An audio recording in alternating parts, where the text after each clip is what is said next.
अयोध्या के श्री राम जन्मभूमि मंदिर में आज होगी राम दरबार की प्राण प्रतिष्ठा। उप मंदिरों में स्थापित मूर्तियों की भी होगी प्राण प्रतिष्ठा।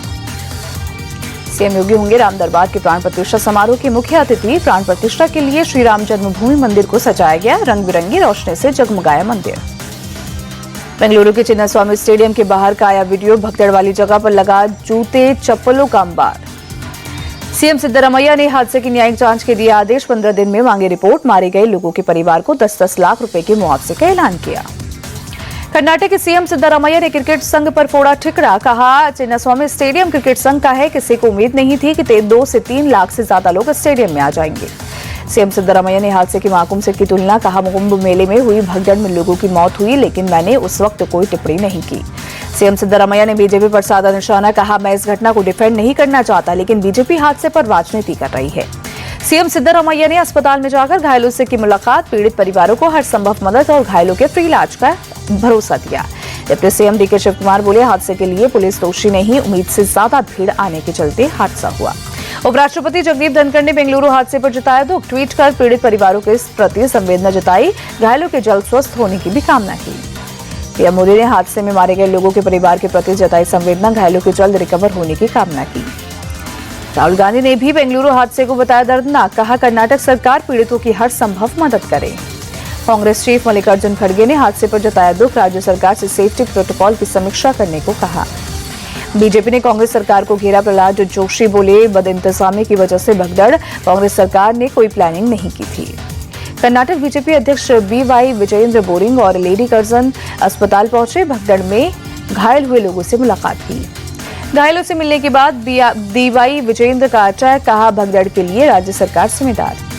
केंद्रीय मंत्री एचडी कुमारस्वामी ने कांग्रेस सरकार पर साधा निशाना। कहा, जब आरसीबी टीम को राज्य सरकार ने आमंत्रित किया तो लोगों की सुरक्षा के पर्याप्त इंतजाम करने चाहिए थे। केंद्रीय मंत्री जी किशन रेड्डी ने बेंगलुरु हादसे को बताया राज्य सरकार की नाकामी। कहा, सभी को पता था कि फैंस वहां जाएंगे, लेकिन वहां सुरक्षा व्यवस्था और यातायात प्रबंधन नहीं था।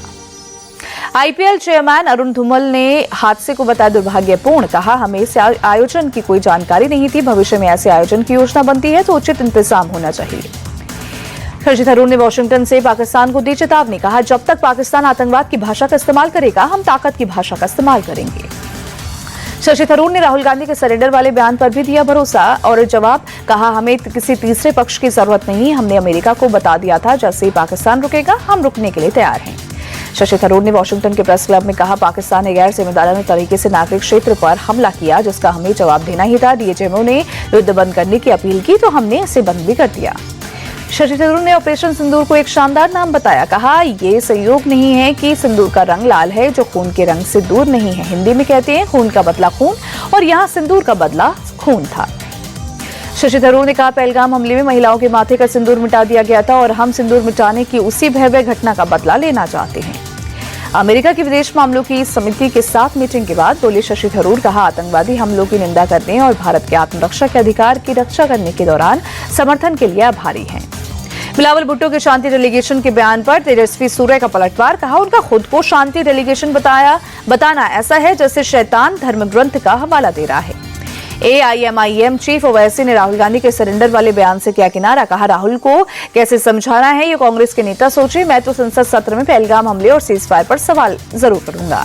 ऑपरेशन सिंदूर के बाद पीएम मोदी की अध्यक्षता में केंद्रीय मंत्रिपरिषद की पहली बैठक। पीएम ने स्वदेशी हथियारों की ताकत पर दिया जोर। कहा, इस ऑपरेशन में स्वदेशी हथियारों ने अपनी ताकत और क्षमता साबित की। पीएम मोदी ने मंत्रिपरिषद से ऊंचे लक्ष्य रखने और लक्ष्यों को प्राप्त करने के लिए तेजी से काम करने को कहा। साथ ही मेक इन इंडिया हथियार को बताया सरकार की प्राथमिकता। मंत्रिपरिषद की बैठक में राष्ट्रीय सुरक्षा और जल नीति सहित तत्कालिक और दीर्घकालिक रणनीतिक एजेंडे की रूपरेखा तय की गई। सरकार की उपलब्धियों को जनता तक पहुंचाने पर भी हुई चर्चा। देश में 2 चरणों में होगी जातीय जनगणना। पहाड़ी इलाकों में अक्टूबर 2026 में शुरू होगा कास्ट सेंसस। मैदानी राज्यों में 1 मार्च 2027 से जनगणना। ऐसे महीने 16 जून को जातीय जनगणना की अधिसूचना होगी जारी। गृह मंत्रालय ने दी जानकारी। दिल्ली पुलिस और बदमाशों के बीच एनकाउंटर में 2 बदमाश घायल। दिल्ली के शेख सराय इलाके की रेड लाइट के पास हुआ एनकाउंटर। अरुण लोहिया हत्याकांड में शामिल थे दोनों बदमाश। ग्वालियर में नीट की तैयारी कर रहे एक छात्र ने की सुसाइड किया। पिता की लाइसेंसी रिवॉल्वर से खुद को मारी गोली। वरिष्ठ पुलिस अधीक्षक धर्मवीर सिंह ने दी जानकारी। गंगा दशहरे के अवसर पर घाटों पर उमड़े लोग। हरिद्वार में श्रद्धालुओं ने हर की पौड़ी पर किया स्नान। वाराणसी में भी गंगा दशहरा के अवसर पर दिखा सुंदर नजारा। गंगा में सूर्योदय के बीच स्नान करते दिखे श्रद्धालु। अमेरिकी राष्ट्रपति डोनाल्ड ट्रंप का दावा, रूस जल्द ही यूक्रेन पर करेगा पलटवार। हाल में हुए ड्रोन हमलों का लेगा बदला। ट्रंप ने राष्ट्रपति पुतिन से 1.25 घंटे फोन पर बात का दिया हवाला। कहा, रूस और यूक्रेन के बीच शांति की कोई उम्मीद नहीं है। यूक्रेन सेना ने रूस के एयरबेस पर किए हमले का वीडियो किया जारी। ड्रोन से एयरबेस पर किए गए हमले में तबाह होते नजर आए रूस के विमान। यूक्रेनी सेना के फुटेज में ड्रोन को एयरबेस पर खड़े विमान पर नीचे और ऊपर से हमला करते दिखाया गया। धमाके के बाद जलते नजर आए विमान।